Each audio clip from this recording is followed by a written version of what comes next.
Ancient OG, carved in stone, from Philly bricks to thrones, unknown. 808s beat like war drums bang. Old soul talk, let the gods explain. Ancient OG, bloodline strong. Been here before the right and wrong. From past to now, I still remain. Ancient OG in the hook, remember the name. You know what I realized that nobody paying attention to? Like, in America we think we made rap music up, right? So I'm from Philly, you know what I'm saying? So when hip hop started, I was around. So I seen it go from Run DMC to Young Thug, you know what I'm saying? I seen all the generations, and you know, I'm an ancient OG. I seen it start from the beginning, you know? From Grandmaster Flash and the Sugarhill Gang and all them niggas, like, I seen it go from there all the way to now. Okay, so the thing with rap music, right? Music, period, poetry, this is ancient. This been here since the beginning of time, ancient times. Even the Anunnaki, you know what I'm saying, they was involved in the music and all of that.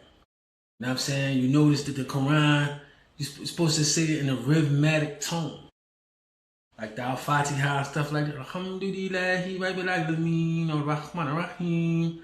Like you say it like you singing, like, you know, and it's like, this is the drum, this is the heartbeat. I mean, your heartbeat, it's like a rhythm. Your heartbeat really shows the way you walk, the way you talk, like how your heart beat. Like you can hear it jump. This is rhythm. I mean, this is natural rhythm that comes that the Creator gave us. You know what I'm saying? We was created from the essence of a higher being. That higher being knew how to rap, sing, and all that too. That's what I'm trying to tell y'all. I ain't even really do the research yet, but it's an Anunnaki named Utu. And they say he was like the god of music or something like that. So I gotta do some more research on it. But I know it's speaking in the Quran about Iblis. And they say the Shaitan, they say that music is the Shaitan's Quran. You know what I mean? So they always talk about like how the devil, how the Iblis like have these devices. All these devices and things like that. You know what I'm saying? So it's like music soothes the savage beast. So music, you ever see people play that flute? And then the snake come up, you know what I'm saying? So like, music is magical. You know what I'm saying? Music is magical. Now, when you get to the rappers and the singers and the entertainers, right? If you look what kind of effect that their music have on people, then you can see the power behind it. You know what I'm saying? Like, you might see Michael Jackson and faint and cry. People see these celebrities and they worship them, not even knowing that they worshiping idols. This is the idols that they was talking about in the Quran. Because you know, one word means like 5 different things. So when you say idol, another description, a definition of an idol is like an entertainer, celebrity. Do celebrities get worshiped? Yeah. So now when you say do not worship idols, can they be talking about celebrity? Yeah, hell yeah.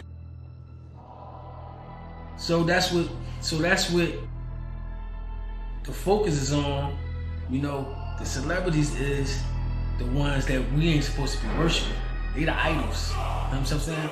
Now mind you, me, I set some history back in the early 90s in Philly on the battle rap, underground rap scene. We had singles out, albums out. We did shows with Biggie Smalls, Mobb Deep, shit like that. So I got a little experience in the music game, right? I mean, we never blew up to go platinum and triple platinum and all that, but we did on the underground. We is known. People know us all overseas, everywhere to this day. You know what I'm saying? So, but But one thing I did realize about the power that I had, music, I was like 9 years old, right? My dad showed me how to rap. First he showed me how to memorize his raps that he wrote for me. But once I started to memorize them, I started to sing them. We started going around rapping to the family and shit like that. Then when I was going to Robert Morris elementary school, they would say, do poetry. We have a poetry day where you gotta write your poem. You gotta write a poem, and then you gotta recite it to the class. So I would get up and recite my poem. Everybody would start clapping and shit like that. I was like, damn, that's what I knew I had like something. I knew I had something. So I'm like, when other people got up and said their poems, it was all right. They sat down, I couldn't wait for my turn. So when my turn came and I stood up and I said mine, I could hear the oohs in the eyes. I could hear like people laughing at certain parts that I was writing. Like, cause certain parts was like kind of funny. I didn't know it was funny. But people like enjoying it. And I'm like, damn. And next thing you know, when I finished, everybody just get to clapping and shit. So I'm like, damn. So I started getting a reputation in school as the rapper. Man, I knew how to rap. You see what I'm saying? So that's what got me, like, people wanting to be my friend and shit like that, girls liking me and shit like that. Now then I moved up in status. Everybody talking about me now. You see what I'm saying? And I ain't even on the corner selling no drugs yet or nothing like that. You know what I mean? Then when I moved to California and I was in Sacramento, I went to Harkness. I think I was in about 6th grade. In the 6th grade at Harkness, because we had Harkness and they had Schallenberg. I think Harkness was like the elementary school that went to the 6th grade. Anyway, when prom day came, I would say my little rap and everybody get to clapping. So everybody started being my friend after I started rapping and shit, to make a long story short. So it's power behind that. When I got older and I came back to Philly and I'm hanging around my neighborhood and I'm out on the corner and shit, we drinking and smoking, and I got everybody crowding around me and I'm just rapping all day, just rapping. That made people like fuck with me. Like that made people like, damn, I want to be like him. People start mimicking me. People start wanting to be like me, walk, talk like me, rap like me, and everything. You know what I'm saying? So I never knew that kind of power behind that. So now when you take it to now, like the entertainers now, like Fabulous, right? Fabulous just came at 50 Cent. Now if you notice, right, through their whole podcast, Fabulous, Dave East, Mano, Jim Jones, right? When they first start off, you know, when you first start off your podcast, everybody gonna be talking shit. Oh, they ain't gonna make it, this and that. Everybody gonna hate on you. But they kept it going, you know what I'm saying? But it wasn't really too interesting until they began to rap.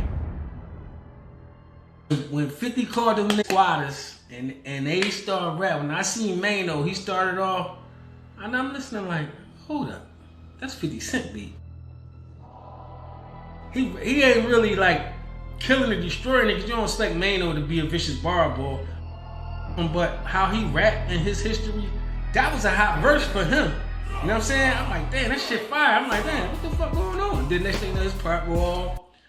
And then motherfucking Jim Jones come up. Oh, look at Jim. You know what I'm saying? We don't expect Jim to have the hottest verse in the world, but it just him rapping, him talking, he was like, damn. It made me want to listen to it more than that day podcast. You feel me? So then here come Dave East. He spilled it. You know what I mean? He wasn't really going in on nobody. He was just rapping. All right, that was cool. Then when Fab got in there, Fab was spitting bars. He was coming at 50 on them Jones. Like he was, and everybody lost their mind. You know what I'm saying? Because Fab could sit there for weeks on a podcast, nobody paid shit no mind. But then as soon as he spit a verse, everybody named mine like, oh shit. They make you remember, oh, this is Fabulous from Desert Storm. Them Jim Jones from Dipsack. You know what I'm saying? Like, hold up. This is what they made them. So now, the millions of people who bought their albums, now they want to hear that verse. So that's why shit went viral and all that. See, it's the rapping.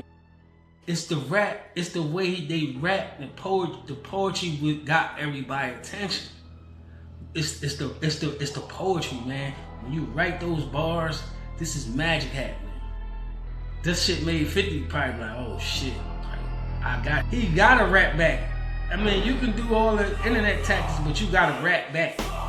Like nobody gonna respect nothing 50 gotta say about Fabulous, but a 16 back at him. That's the only thing. You feel me? Cause you know why 50 was, people don't forget who 50 is. Like he came up on that shit. He's gonna come with a verse. He got to. But I just brought that up to let y'all see that how influenced and powerful that the poetry is, the rapping is, the music is. They try to tell you that don't rap when you get a certain age, because they know that once you become a certain age and you still rapping and you become a god. You become a god. See, you already gonna get worshiped like you a prophet. Everybody gonna wanna hear what you got to say, and that you's like a god, you're a magician. Like when people see NBA YoungBoy on stage, they go crazy. People all over the world. He's like a magician.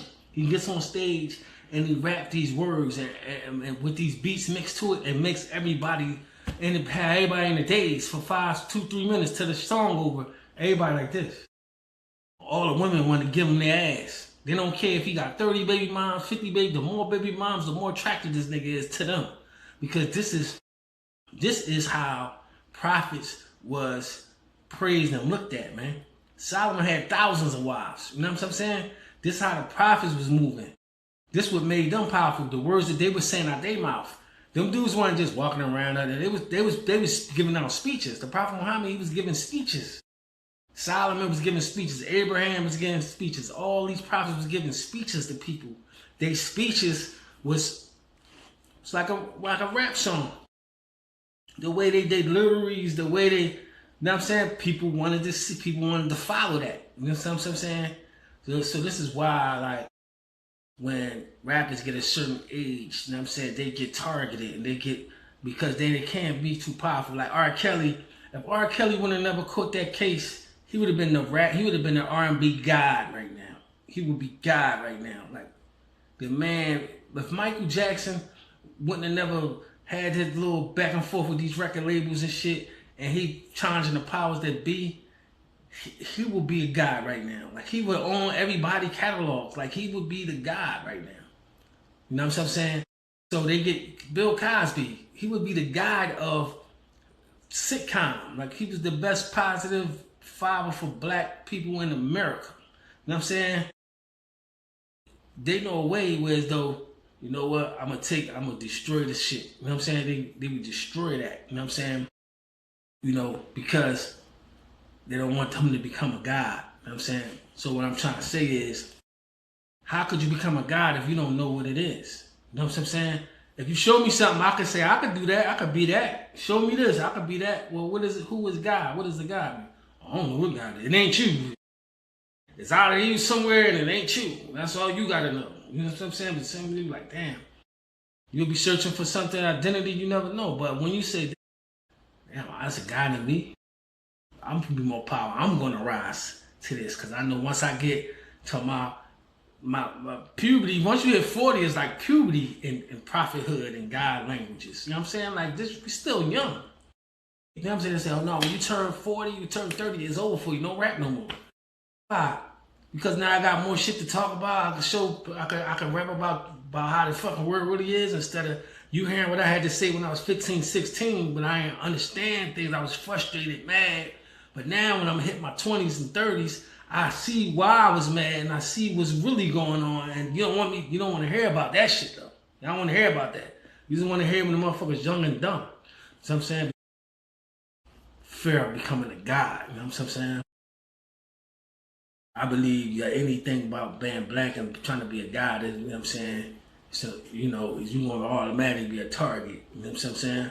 So, you know, just to let y'all know how powerful the music is. Music is very powerful. Words you say come true. Look how Biggie Smalls kid, he was ready to die. He died. Tupac talking about on his last video how I ain't mad at you. He died in the whole video. He died. You know what I'm saying?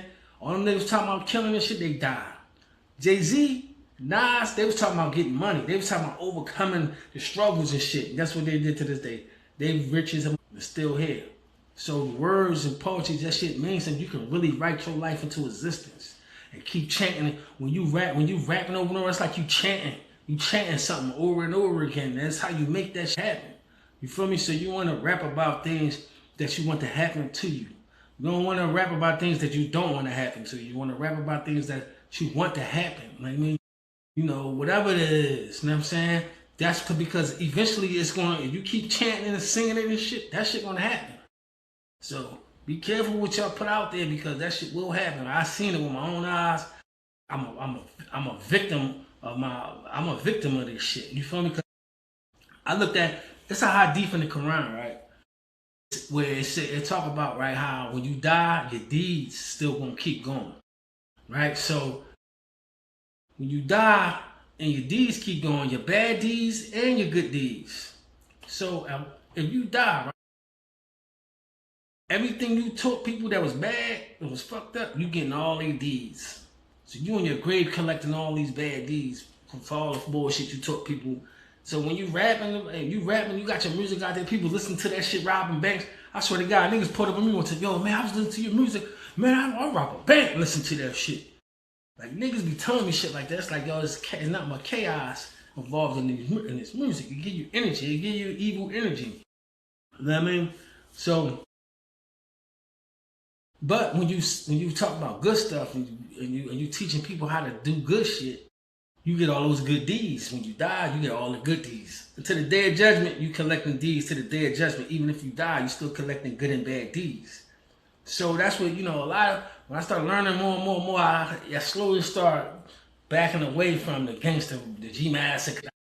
I was like a battle rapper, slicing your head off, all kinds of crazy shit. I'm talking about my rhymes, the gang shooting and the shit and all this. You feel me? And people love that. You know what I'm saying? Now it's like, okay, I'm more action OG now, you know what I'm saying? I'm talking about things like, you know what I'm saying, the uplifting, things that's warrior shit. We fighting against, you know, corruption and shit like that. We you know what I'm saying, raveling, we decoding ancient history and shit like that. So it's like, that's what type of music I like to listen to now versus back then. But I see people still saying these lyrics and still doing this shit and how their life's turning out, you feel me? So be careful what you rap about, man, you know what I'm saying? Always know your bad deeds will still continue once you're in the grave, according to the Quran, assuming. If you believe in it, some people don't believe, some people don't. But how they look at it, I'm like, it makes sense, you know what I'm saying? So, you know, when you believe stuff, you start to act a certain way and start not doing it. In my part of my life, I really believe that, you know what I'm saying? So I start to ease away and shit, you know what I mean? I don't want to be nothing fake. I'm not going to be talking about no gangster shit if I ain't living a gangster life no more. I ain't gonna be talking about that shit no more. But some people still want to talk about it, never lived it, and pushing all this shit out on the kids. And the kids growing up popping niggas. Now they got a whole bunch of drill rappers killing each other. We used to meet up and battle each other on the street. Now they meet up and just kill each other on the street over rap lyrics. We used to just look for each other and battle. We be in the middle of the street on the corner, battling, rapping each other. Yeah, what's up? We go to niggas' hoods, pull up on you. What's up?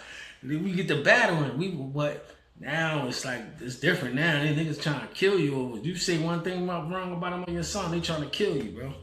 So yeah, man, let's be careful on what we say in our music, man, because this shit will come to life, man.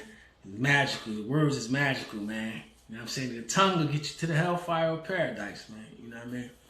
All right, man, I'm out of here.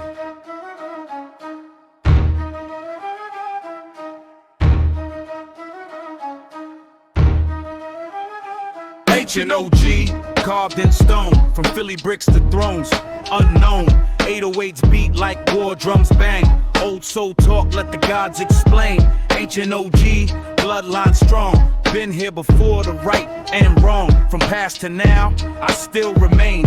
Ancient OG in the hook, remember the name.